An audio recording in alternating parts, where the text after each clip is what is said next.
할렐루야, 새벽기도에 오신 성도님들을 주님의 이름으로 환영하고 축복합니다. 오늘은 욥기 19장 1절에서 29절의 말씀으로 대속자가 살아계시니 라는 제목으로 하나님 말씀을 나누겠습니다. 본문이 긴 관계로 제가 19절까지만 읽겠습니다. 욥이 대답하여 이르되 너희가 내 마음을 괴롭히며 말로 나를 짓부수기를 어느 때까지 하겠느냐. 너희가 10번이나 나를 학대하고도 부끄러워 아니하는구나. 비록 내게 허물이 있다 할지라도 그 허물이 내게만 있느냐.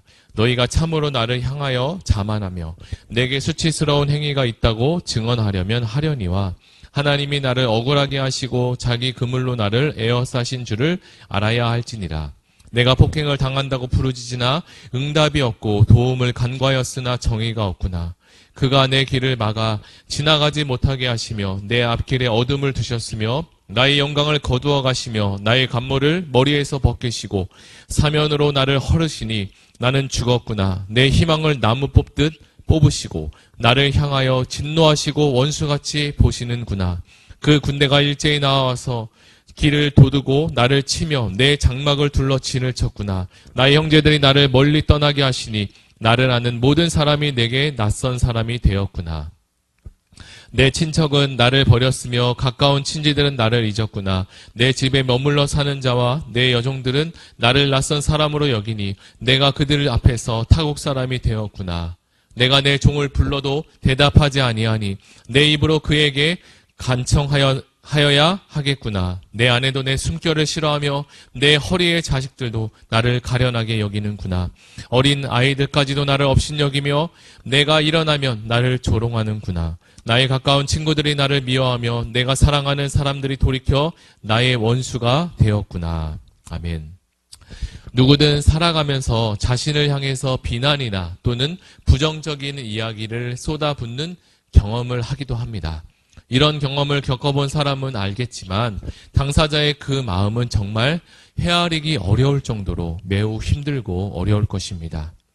오늘 욥은 지난 시간 자신의 친구 빌닷에 의해서 이러한 폭언과 비난 그리고 부정적인 이야기를 듣곤 했는데요.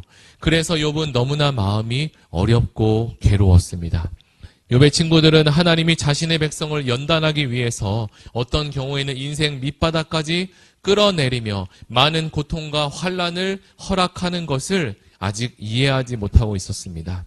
그래서 그런지 욥의 친구들은 욥에게 향하여 오히려 욥을 잘되라고 자극하는 말을 쏟아 부었습니다. 예를 들어 너는 어떻게 하다가 이렇게 망했냐? 너는 왜 그 정도밖에 안 되냐? 너가 무엇을 잘못했는지 알고 있느냐? 잘못한 게 있으니까 하나님께서 너에게 그렇게 하는 거지. 그렇게 거짓골이 된 것이 아니냐는 등 식으로 말하고 있었습니다.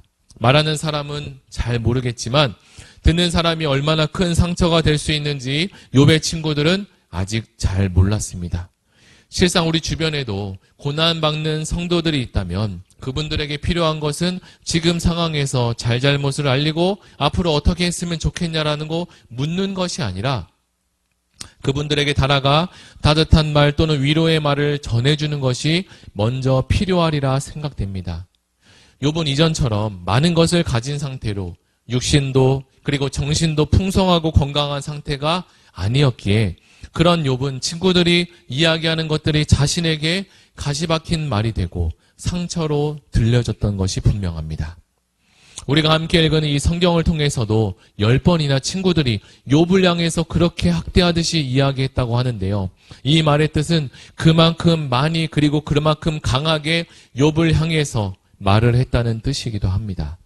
물론 욥의 친구들은 욥이 잘 안 되라고 그런 말을 한 것은 분명 아니었습니다. 오히려 욥이 잘 되기를 바라고 그런 이야기를 전해주고자 하는 사명을 가지고 이것은 분명 친구들의 진심이 분명했습니다.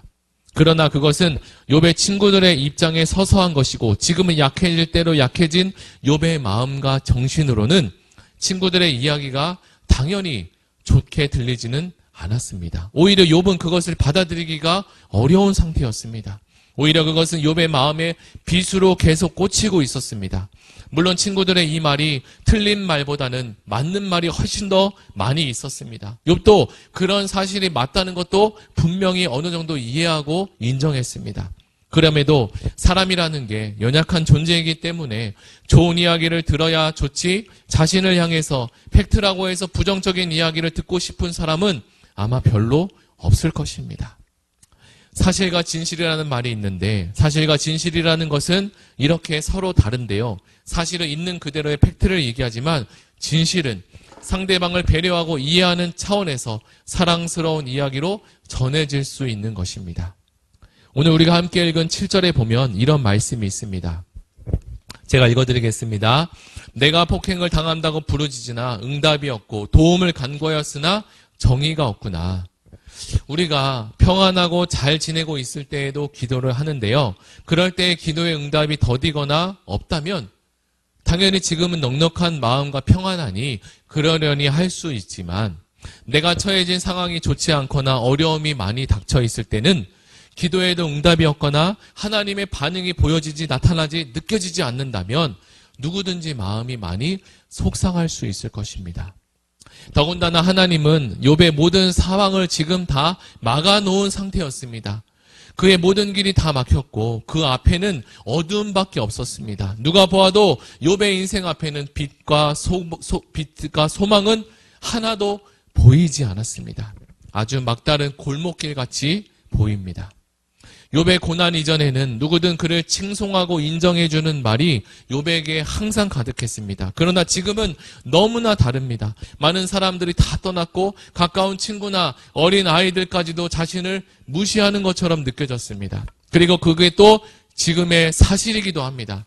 욥의 아내조차도 그렇게 하고 있습니다. 이제 욥 주변에는 아무도 없습니다. 친구들은 욥에게 와서 헐뜯기 바쁩니다. 욥의 마음도 그랬지만 몸도 지칠 대로 다 지쳤고 온몸이 말랐으며 피부와 살이 뼈와 같이 붙어 있을 정도가 되었습니다. 겨우 남은 것이 있는데 그것은 잇몸뿐이라고 이야기합니다. 자신을 향해서 하나님만이 그렇게 하면 되지, 하나님 한 분이면 족하지, 나의 친구들인 너희들까지 하나님이 될 필요는 없다라고 말합니다. 이렇게까지 욥의 이야기가 전개되는데요. 25절에는 전혀 다른 분위기의 말씀이 다시 한번 전해지고 있습니다. 25절과 26절을 제가 읽겠습니다.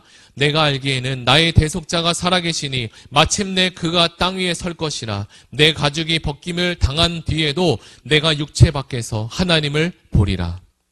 지금은 욥에게 소망과 희망이 전혀 없지만 이제 나의 대속자가 여전히 내 앞에 살아계시니 그분이 마지막 때에 또는 심판대 앞에 설 날이 있을 것인데 그때는 내가 육체 밖에서 하나님을 배울 수 있을 것이다 라고 이야기합니다. 욥은 고난 중에서도 하나님의 관계가 아직 끊어진 것이 아니었습니다. 이것은 하나님이 알려주지 않으면 알 수 없는 진리이기도 하는데요. 즉 하나님의 감동하심으로 욥에게 이 진리가 선포되었고 깨달아진 것입니다. 그래서 욥은 우리가 죽고 난 후에 어떻게 될지도 알고 있었습니다. 우리는 모두가 나그네와 같은 이 땅을 떠나서 하나님을 배울 날이 곧 오게 된다는 사실을 모두 다 알고 있습니다. 그날은 멀리 있는 것 같지만 그 시간이라는 것은 활과 같이 빠르게 지금도 지나가고 있다는 사실입니다. 엊그제가 월요일 같은데 벌써 한 주가 지나갔고 올해 1월이 얼마 안 된 것 같지만 벌써 연말이 되었습니다. 화살과 같이 빠르게 지나가는 우리네 인생 가운데 내가 하나님을 위해서 올해는 어떻게 살아왔는지, 그리고 나와 세상을 위해서 살고 있는 것은 아닌지 심판대 앞에 서기 전에 우리는 다시 한번 생각해보고 점검해 볼 필요가 있습니다.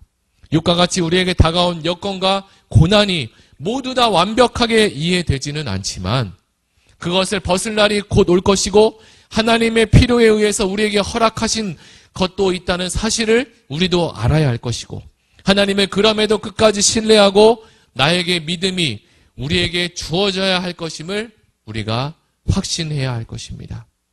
오늘 우리는 욥기 19장의 말씀을 함께 나누었는데요.